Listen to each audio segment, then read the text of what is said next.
Welcome, everyone. Thank you for coming to the teach-in today regarding oil extraction fee to rescue education. Today we explore a proposed revenue idea involving an oil extraction fee to help pay for education in California. So we're going to begin with our first panelist, who is also the author of the oil extraction fee to rescue education, Peter Mathews. So let's hear from our first panelist, Peter Mathews. Good afternoon, my friends. How's everyone doing today? This is the most important subject we can think of today, and that's the education of our young people and adults who are going back for retraining. And education is a human right, in my view. It's not a privilege to be earned individually, but a human right to be guaranteed to every single member of our society. Thomas Jefferson, one of our eminent leaders and founders of this country, once said, "I know of no safer repository of power than the people themselves. If on occasion the people make the wrong decision, we must not take power away from the people, but we must inform them toward the right decision. We must educate them toward the right decision." Without a good education, we will not only not fall behind technologically and not be able to produce the best products in the world that would sell and make a living for us, but we will fall behind intellectually and ethically, and in terms of critical thinking, and democracy will suffer. So we have to, and I think most of us probably agree that education is absolutely important. The question is, how do we get there to guarantee it for all of our people? As you know, at this time, education is so threatened in this state. When I first moved to California in 1976 from Texas after finishing my master's degree, I started teaching in Northern California at Foothill College and San Francisco City College. At both those schools, I noted that my students paid $6 service fee for a full 15 units per semester. $6 service fee. There was no tuition at all because this state guaranteed tuition-free education in the Master Plan for Higher Education by Governor Pat Brown, which was adopted and is still on the books today but is not being implemented. The Master Plan for Higher Education called for tuition-free education from preschool all the way through higher education, university, colleges, and certainly medical school as well. And guess who went to law school tuition-free? Our famous governor, Pete Wilson, a former governor, excuse me, he's still not around in the governorship. They've got a new governor now. Pete Wilson and Arnold Schwarzenegger both went tuition-free. Schwarzenegger paid $6 for all 15 units at Santa Monica College. Pete Wilson paid $37 a semester at UC Berkeley Law School and became a lawyer, a business person, and on to become governor. So I think that kind of opportunity should be available, alive and well for our people today, which it is not. And to me, that is just really very wrong. Recently, Long Beach Unified School District, a couple of days ago, voted to eliminate 20% of staff and teachers from their organization, which means students are going to suffer in the fall if these numbers remain. And K-12 classes will go up to 30 students each from 20, not to mention that computer literacy classes were cut as a requirement.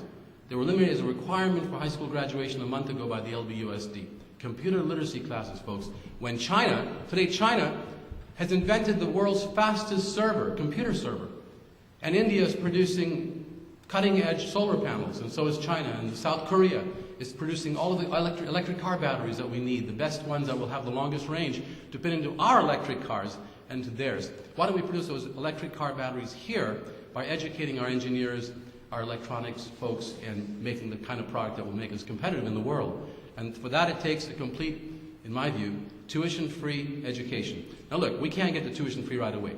But this initiative that I wrote, along with Dr. Paul Garber and Frank Dawuji, both of whom benefited from California's tuition-free education or low tuition education. Dr. Garber actually is a doctor who went for his undergrad at Harvard. He came to UCLA years ago, back in the late 70s, and he paid $225 a semester for medical school at UCLA and became a medical doctor. Frank Dawuji got his bachelor's degree at UCLA in political science, his master's degree at Cal State Long Beach, and he paid very little money as well compared to today. So we have to fix this. And to me, the way to do it is to get this initiative on the ballot. The initiative's provisions, the key provisions. First of all, it places a 15% extraction fee on crude oil coming out of our ground. Now, we believe that the crude oil is a common resource. It's part of the commonwealth. It wasn't put there by human beings. It was there by nature. It belongs to all of us in California. Therefore, the oil company should pay a small portion, only 15%, when they are making billions in profits, dozens of billions. ExxonMobil made $45 billion in profit in 2008. This year, they're making about 10 or 11 billion this quarter alone. That'll put them at a higher rate of profit than in 2008. And all along these years, ExxonMobil did not pay any taxes at the federal level. We know that Shell Oil made about $20 billion in profit in 2007 and paid very little taxes. So we need to make sure that this extraction fee at least will be part of that resource coming back to the people of California, which we own collectively, to provide education so we can provide engineers. We could come up with you folks graduating from college with these high-level degrees that can help us produce alternative energy and also extract oil more safely and carefully. We need to continue with those kinds of energy programs. And I think that the oil companies, I'm inviting them right now, the oil companies of California that extract our oil, to join us, to come and join us and help us train better engineers so we can have safer kinds of drilling. And we can also move on to alternative energy, which is so important. So that's where we're coming from. The 15% extraction fee will bring in between $3 billion and around $3 billion a year, for sure. And if the oil price of oil goes back up again to where it was just a few weeks ago, it would be more like $4 billion a year for kindergarten through university. K through 12 will receive over $1 billion. Community colleges will get $1.5 billion or so, and UCs and CSUs about $400 million each. And that's a lot of dollars that would help out a lot right now, especially when the treasury is so low. It's not the panacea to our education problems.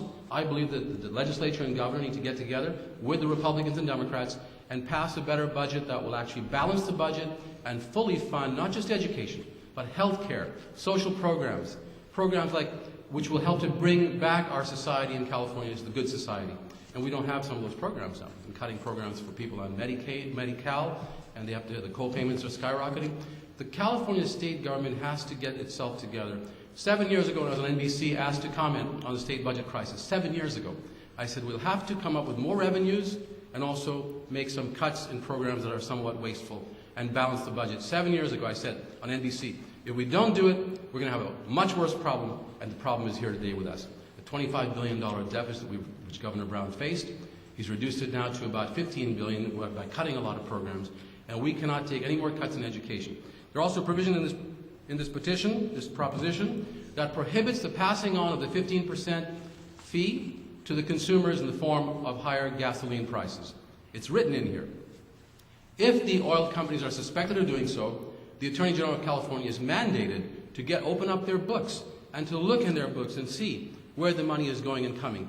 And if it's found that they're passing on the fee in higher gas prices to us, the Attorney General is authorized and mandated to fine them accordingly and bring that money back and distribute it to each of us every year in the form of rebate checks. That's a preemptive, I don't want to say strike because that's a bad word, but that's a preemptive action to make sure that the oil companies won't get any ideas about passing this on. Matter of fact, how much do you think they pay over in Saudi Arabia? The oil companies that drill in Saudi Arabia, many of them drill here as well, are paying a 50% extraction fee, and they still keep drilling. In Alaska, it's 25%, and they still keep drilling. So don't believe those who tell you that if we put this fee on them, they will stop drilling. They can't take the well of oil and run away to Texas with it.